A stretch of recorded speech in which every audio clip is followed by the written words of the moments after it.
In today's fight news, Turki Al-Sheikh has posted on his social media that Riyadh season and the UFC have come to an agreement, which includes sponsorship of a UFC event in Las Vegas, the UFC event in Riyadh, and power slap competitions. According to Turki Al-Sheikh, there is something major planned for late 2024, early 2025. According to the Sheikh, this is quote-unquote something big in comparison to the UFC Saudi Arabia fight night that's scheduled for this upcoming June 22nd. While speaking to ESPN MMA, former middleweight champion Robert Whittaker discusses his future matchup with Khamzat Chimaev, stating, "I bring an arsenal of skill sets that he's not ready for, I believe." Whittaker and Khamzat will face off on June 22nd in Saudi Arabia.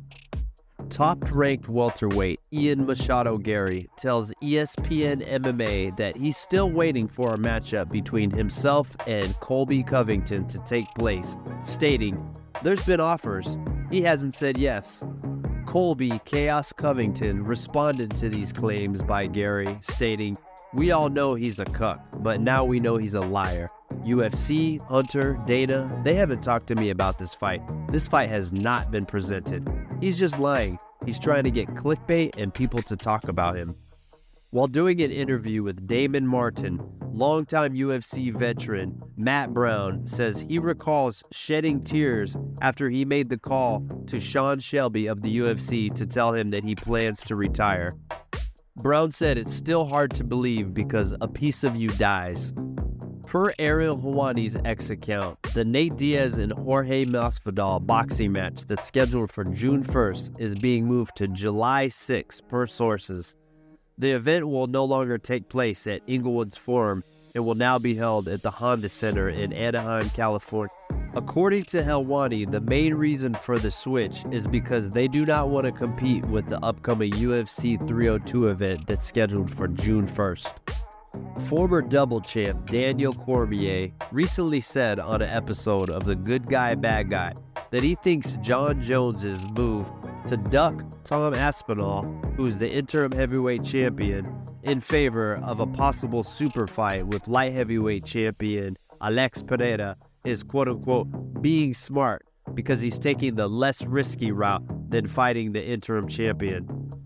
What do you think? Do you think DC is throwing low-key shade or not? Let us know in the comments below.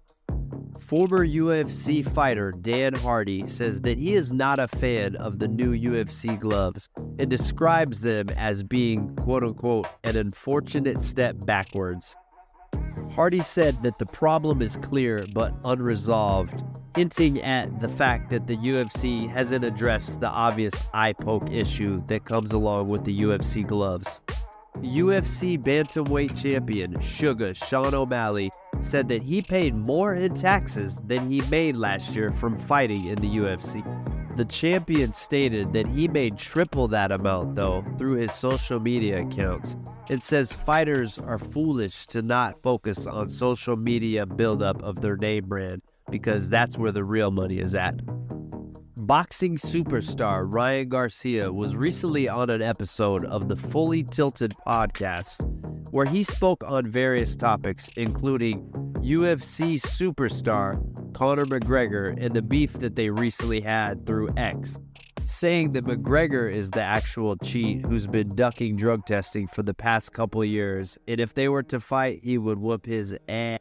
According to longtime fight journalist Dan Rafael, the results for Ryan Garcia's drug tests have still been unproven, and they are waiting for the B samples to be opened on May 22nd. WBC lightweight champion Shakur Stevenson will defend his title against Artem Harutyunyan on July 6 in Newark, New Jersey.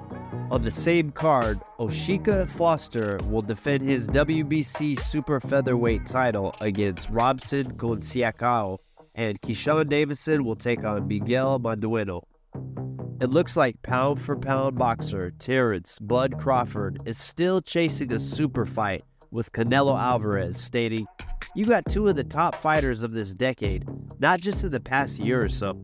You got two fighters that been at the top for 10 years. You got the #1 pound-for-pound fighter in the world, and you got the #1 money man. Speaking of Canelo Alvarez, the long-anticipated matchup between himself and rising star David Benavidez is still in pursuit by Benavidez, as he states he's not going to fight me. He's literally said every excuse. He said that I only bring 25 pounds in and I'm not nothing. I'm this and that. I'm not dedicated. I'm not respectful.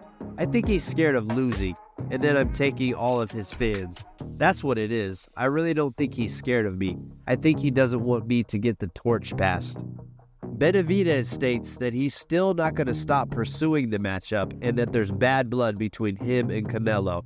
He said he doesn't like him and he doesn't like me, but this is a big fight that has to happen. It's the biggest fight on the table, and there's no reason that it shouldn't happen.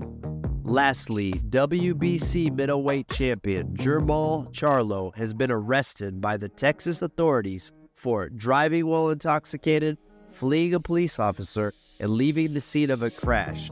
According to authorities, Charlo crashed into another vehicle with his Lamborghini, after which the police tried to pull him over, but the champion evaded police in his car until they finally boxed him in, after which he was given a field sobriety test in which his blood alcohol levels were nearly twice the legal limit.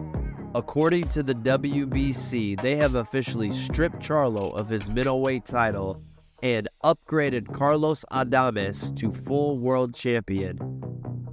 Thanks for watching. If you appreciate the content, like and subscribe.